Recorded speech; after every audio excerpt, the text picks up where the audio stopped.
In this video, we're going to cover the details of what is typically included in the initial data request verifiers use to start a new verification project. But before jumping into their specific request, I wanted to remind everyone that the purpose of these verification requests is to give your verifier a level of comfort that your organization is meeting all of the applicable Gibbs requirements across the entire Gibbs-defined organization or Gibbs-defined firm.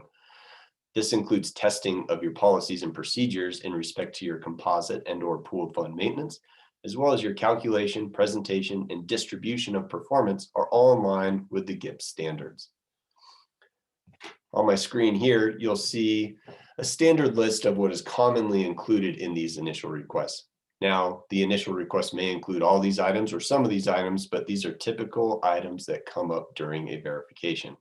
The first being very important, and that is your Gibbs policies and procedures, which really sets the framework for what the verifier is looking to test and potential items that they may want to discuss throughout a given verification. From the policies and procedures, the verifier will typically select a sample of composites and/or pooled funds, depending on your organization's size and the amount of composites and/or pooled funds that you're currently managing within the Gibbs-defined firm.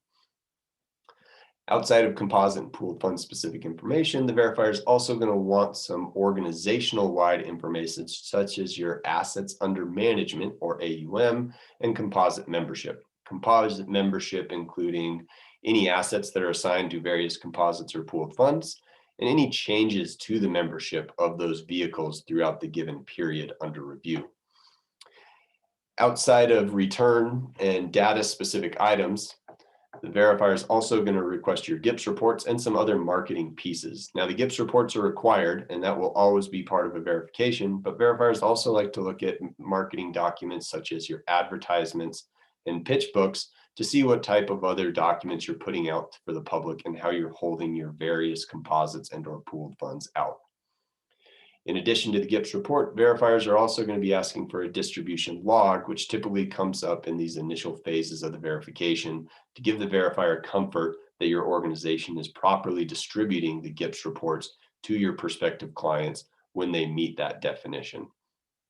Other questions that may come up in the initial phases of a verification are just regarding general fee structures that you have set up with your clients, any regulatory correspondence your firm has recently experienced, as well as some custom requests such as Gibbs committee meeting minutes if you have such a committee in place, or maybe some small immaterial items as follow-up from prior verifications that did not quite get closed out. So focusing on the data specifically, the verifier is really looking for data at two different levels, at the account and the composite level. And the purpose of this information and request is for them to be able to back into your composite statistics and eventually sign off on the statistics presented in the Gibbs reports. On my screen here is something that probably looks familiar to most of you, and this is a production of the Long's Peak software. Now, this is a little different than the version that we're likely sending to you and your organization on an ongoing basis, because this is our verifier version, and we've made some slight adjustments with verification and verifiers requests specifically in mind in this version. I'm going to quickly touch on these various tabs, but not get into great detail on what everything and every cell means. On this tab, the Gip Stats is just providing a high-level overview of what will eventually be seen on your Gibbs reports. This covers all required statistics that each composite is required to present in their corresponding composite Gibbs report or pooled fund report if we're looking at this for a pooled fund. Annual stats is just a much more succinct way for the verifier to look at the annual returns or year-to-date, period-to-date returns, dispersion, and three-year standard deviation. So a much more focused, high-level, multi-period review of just the composite outside of benchmark and other statistics such as firm AUM you find on the Gibbs reports. This monthly and quarterly stats tab is very important for the verification because the verifier is essentially going to look to reconcile into each of these monthly gross and/or net returns, depending on what your composite or pooled fund is reporting on a monthly basis to make sure that they can reconcile within reason to each monthly stat. And that goes back to the firm's requirements for composites to be calculating this performance on a monthly basis. Hence, the verifier is going to test it on a monthly basis to satisfy that requirement.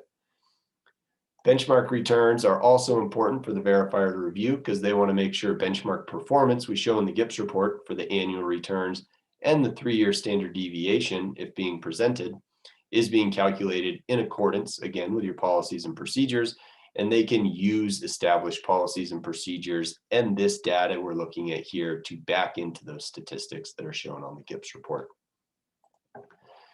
Inclusion and exclusion is going to cover all requests as far as composite maintenance and membership changes. So this really outlines the population of all composite membership changes that have occurred throughout time. The verifier is going to use this to select a sample of accounts that have changed from composite to composite, whether they're entering or exiting a composite during the various periods under review. We'll discuss that specific testing in future videos, but just wanted to introduce this as far as where the verifier is pulling this information and what this is being used, as it's going to drive sample sizes for account level testing that we'll come across down the road. Portfolio data is important here because this is essentially what is being used for the verifier to back into the composite level statistics shown on the monthly and quarterly stats tab. So this tab includes only portfolios that are included in the composite for the given month. Unlike the results we send to you and your firm, this is only accounts in the composite. So the verifier isn't looking at our internal comments, notes on why an account's entering or exiting, or non-discretionary accounts at this point. This tab keeps them very focused and makes it much easier for them to reconstruct the composite using appropriate methodologies with underlying account level data. Then lastly, various dispersion tabs to help the verifier back into annual dispersion when presented and help them look at, maybe accounts that are performing differently than others on an annual or quarterly basis, depending on the level of testing the verifier is looking to do.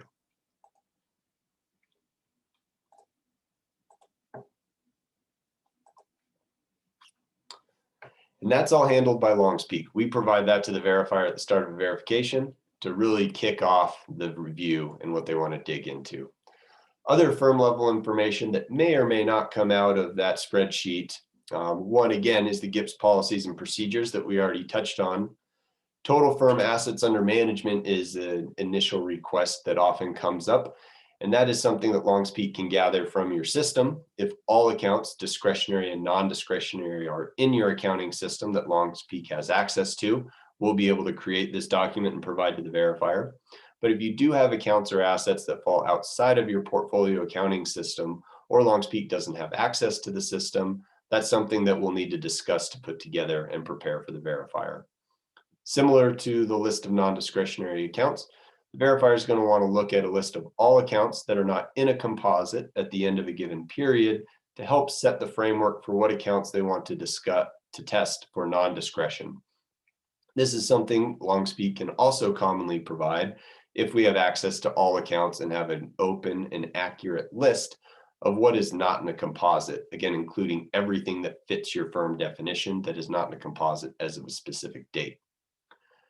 Marketing pieces in the Gibbs report is what LongSpeak is updating every year for your firm, and we will provide that as part of the initial request to the verifier. But other documents such as fact sheets or pitch books will be requests coming back to your organization to make sure that we can satisfy that for the verification firm. And the marketing pieces, like many other aspects of the verification, is on a sample basis. Typically, we don't need to provide the verifier every marketing piece your firm has created, but more so a sample so they can understand what type of documents they're putting together. LongSpeak is also available to review any of these documents for feedback if you'd like that initial review before providing to a verifier.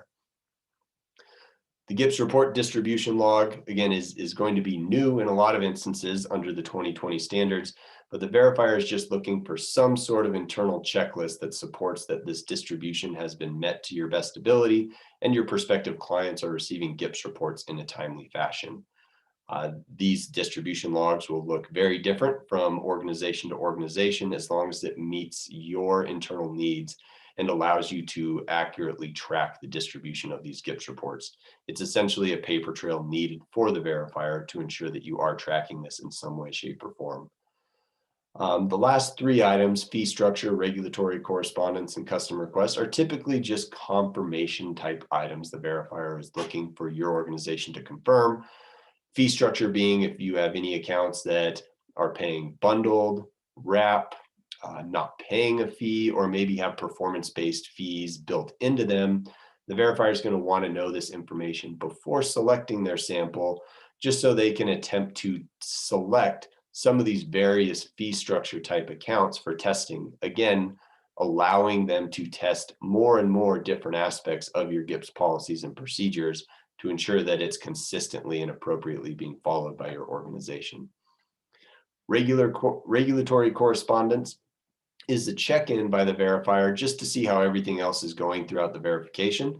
If you're having any struggles with marketing or anything of the sense has come up in past examinations, for example, the verifier typically wants to be aware of that more as a value add to assist your firm in overcoming any hurdles that have maybe come up in recent regulatory correspondence.